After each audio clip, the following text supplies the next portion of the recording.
Hey folks, Jex here. It's been a minute, but I'm happy to be back today to talk with y'all a little bit about the basics of Bump in the Dark, which I'm hoping will also function a little bit as an introduction to Forge in the Dark games as a whole.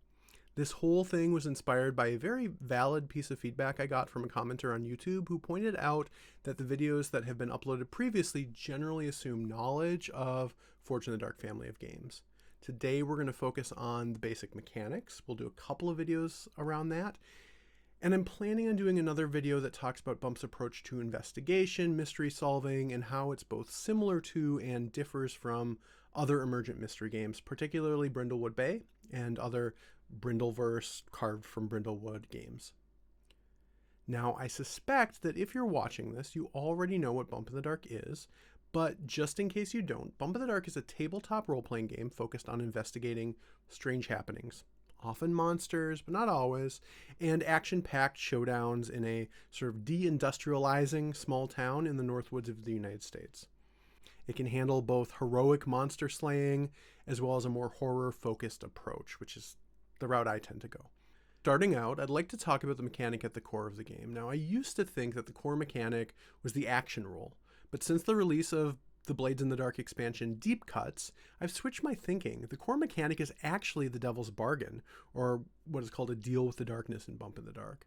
This represents much of play not being just a conversation, but actually a negotiation between the players and GM. Now it's interesting because in the original version of Blades in the Dark, the Devil's Bargain is listed as almost like subservient to the action roll. It's just a way for players to add more dice. This is how Bump's version, Deals with the Darkness, functions according to the book as well. But the more I played, and I think this is true for many other Forge in the Dark GMs as well, the more I played Bump, the more I played other games, the more I wanted to be able to offer deals for things other than just dice. Like to get a clue in exchange for advancing a clock, or even to let a character succeed at an action without rolling. It seems John Harper had this same realization as well. While still listed in the action section and coming after the threat roll, which is the new approach to the action roll in Deep Cuts, the Devil's Bargain is reframed as a way of resolving action, and not simply a way of getting a bonus die. When a scoundrel wants something and they can't simply achieve it, offer them a Devil's Bargain. Not gonna lie, when I read this, it kind of blew my mind as this really elegant distillation of how a lot of people were starting to run things already, and how some other Forge in the Dark adjacent games framed taking action. For a really great example of this, look at Exile and Crescent 2E by Emma Costa. They were really the first person I saw who really picked up on this idea and ran with it, that you don't always have to roll to get what you want, and sometimes, maybe even often, it's not the most interesting thing. So in Deep Cuts, not only is the Devil's Bargain no longer simply a way to get a bonus die, it's actually the first step in the entire play loop, with action or threat rolls being a type of Devil's Bargain. Before we dive in, I just want to say that what John Harper introduces in Deep Cuts is meant to be a modular change, meaning you can insert it into your game or not. If you still want to approach taking action the way it was, you can. But I'm going to talk about here the Devil's Bargain or the Deal with the Darkness as a core part of playing, because in my opinion it really opens up gameplay in Forge in the Dark games. It fixes pacing issues. It just makes the play loop feel all around tighter. If you aren't interested in this framing or don't find it helpful, that's okay. I hope the insights in this video will still be useful for you. So let's take a look at what this might look like in Bump in the Dark. So the GM, or Keeper as the role is known in Bump, puts the hunters in dangerous and interesting situations. The players playing the hunters make known their goals, and the Keeper puts obstacles in the way or offers costs or hard bargains in exchange for achieving those goals. The way this looks in play is that the Keeper will describe a situation, filling in details about the world and including things for the players to interact with. Bystanders and witnesses, mysterious objects, potential clues, strange environments, and so on. Then the Keeper asks, "What do you do?"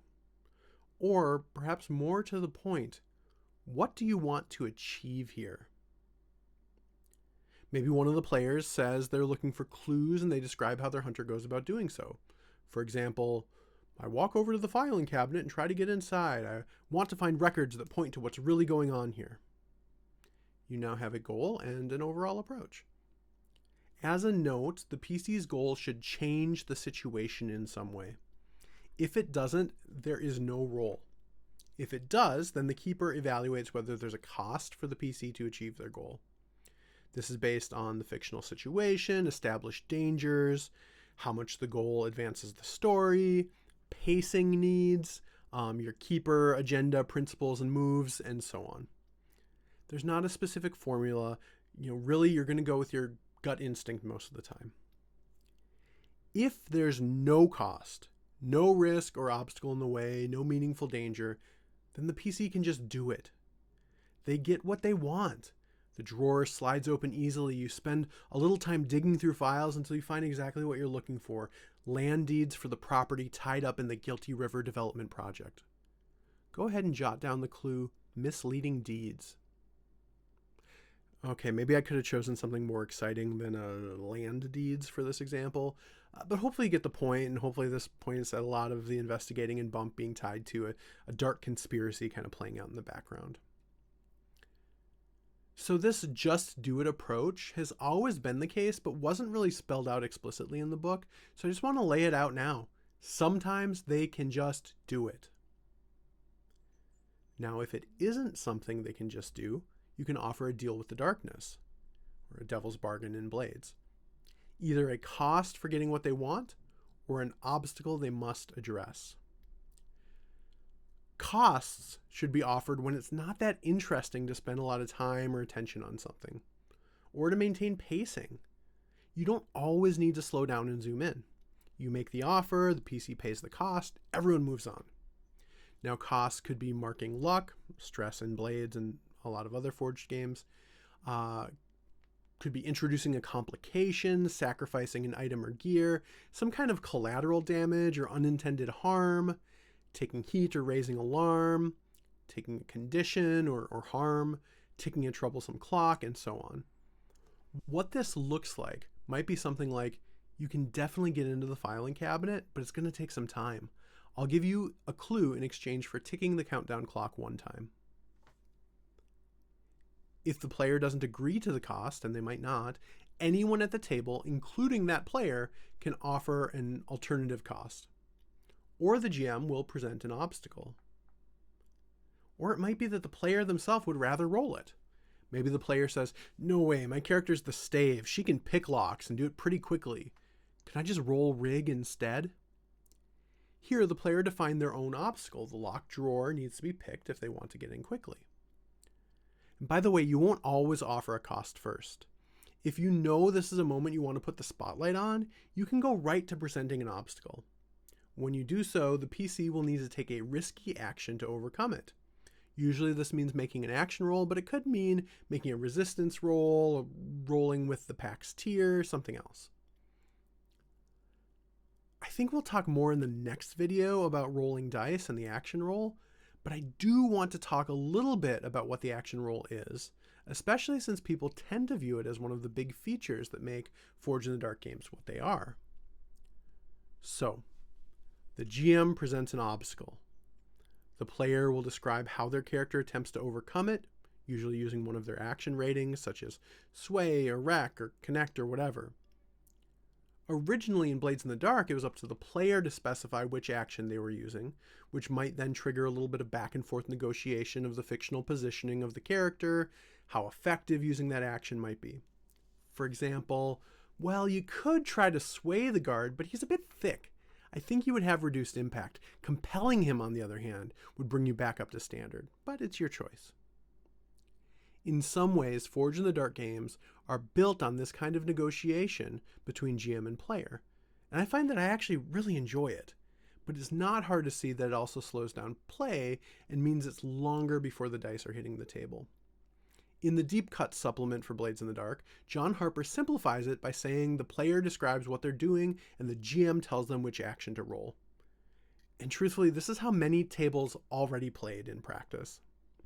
In Bump, as it was written, It's more like the former way, but even before deep cuts, I often played more like the latter. So it doesn't really matter, I think, who picks the action. And if there's disagreement about the action, you talk about it. That could be through the lens of negotiating position and effect, or it could be just a quick correction. It doesn't really matter that much as far as I'm concerned, as long as by the time you take out the dice, everyone is in agreement.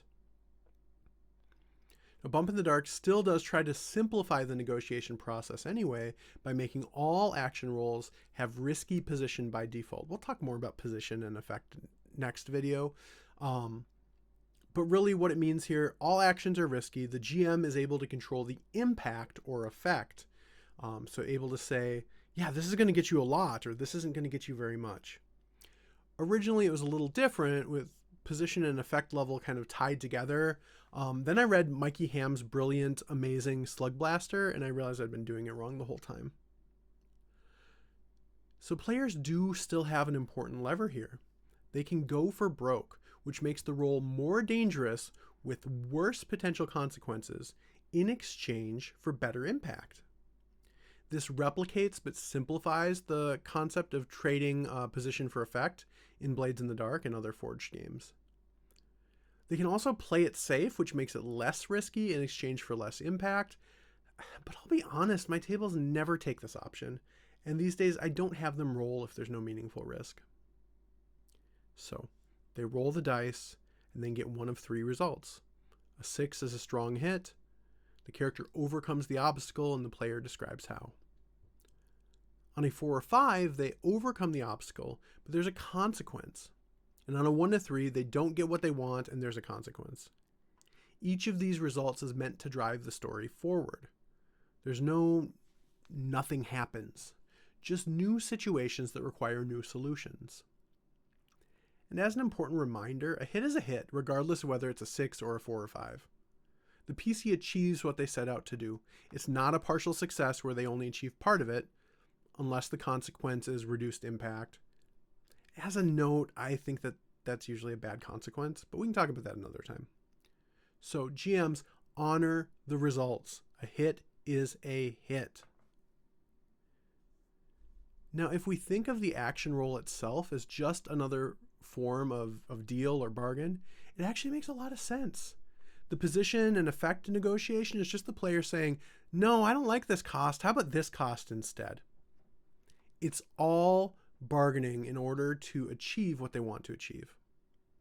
As I said to some friends about deep cuts when it was released, it's devil's bargains all the way down.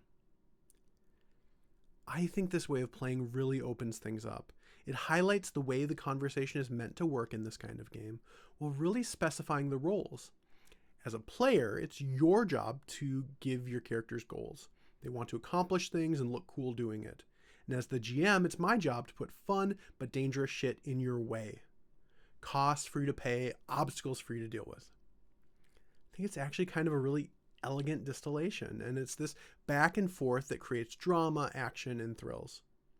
We could probably explore how this relates to, say, story beats in fiction or your favorite TV shows and movies, but maybe that's an exploration for another time. I hope you found this useful. Feel free to drop any questions in the comments, connect with me on Blue Sky, visit us at lastpinepress.com, or find us on the Last Pine Press Discord community. I'll be sure to include all those links, as well as links to the games I mentioned in the description.